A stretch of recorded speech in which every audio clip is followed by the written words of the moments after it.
Napuno og aksyon ang championship game sa Volleyball Boys Secondary, tali Davao City ug Davao del Norte kagahapon nga gisubaybayan sa libuan ka supporters lakip na sa mga fans online.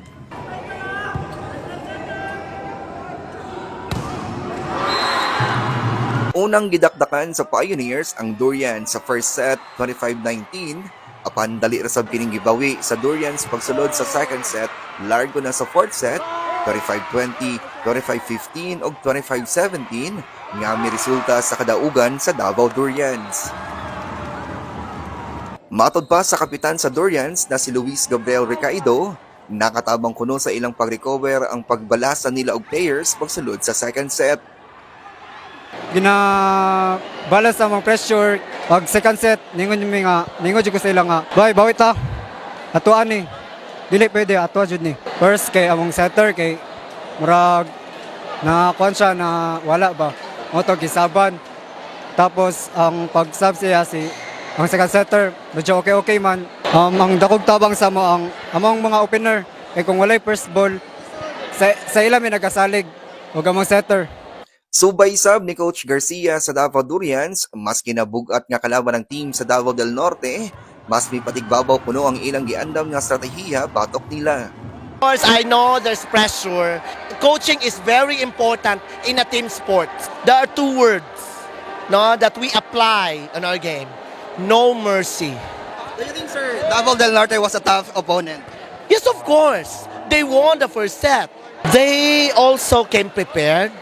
Wala man nila hutay hangtod sa gold finish, mapasalamaton na gihapon ang head coach sa Davao del Norte na si Christine Marie Pimentel, sanglit dako na daw kining kalampusan para sa ilang team, nga baguhay lang gimugna sa ilang eskwelahan.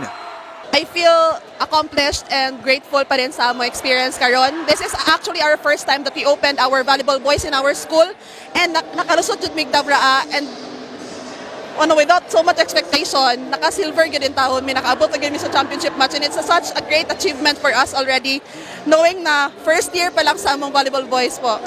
I'm thinking na kaya ra gyud sa boys, it's just that they need to focus on the goal, they need to focus on the play, they need to execute the play that we have planned. Dungan sa kadaugan sa Davao Durians, pipila pod ka players ang gihatagan ng pasidungog para sa ilang maayong gipakitang performance atol sa pagpahigayon sa tinuig na athletic meet sa rehiyon sa Davao.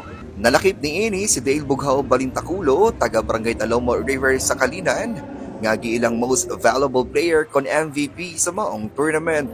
Si Balintaculo, nagsilbi pang kapitan sa volleyball team sa Kalinan National High School bago pa kining mibalhin ngadto sa Davao City National High School. Walay mo biya, so gigunitan dyan mong mayo untod na mo nakuha ang tanan set. Among system, gigamit lang dyan among system sa gipang tudlo, among nang gi-apply. Mato nakuha na mo tanan set. Lami kay sa feeling labi na dagan yung contribute sa team, sa akong mga score. Pero pasalamat po sa akong mga kauban, kinaningkamot sila. Nakuha na mo as a team.